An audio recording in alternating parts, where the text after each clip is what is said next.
ఓం శ్రీమాత్రే నమః.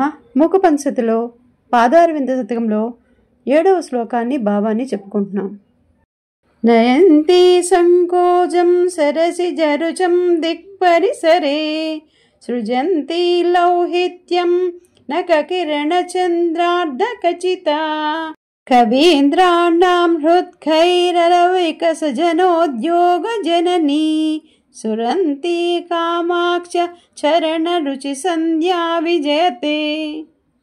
కమలాల ఎర్రకాంతిని ఒక మూలకు నెట్టివేస్తూ ఎర్రదనాన్ని సృష్టించే అర్ధచంద్రాకారపు గోడతో ప్రకాశిస్తున్నది. అనగా అమ్మవారి పాదాల వేళ్లకున్న గోళ్లు కమలాల కాంతి కన్నా ఎర్రగా ప్రకాశిస్తున్నాయని భావం.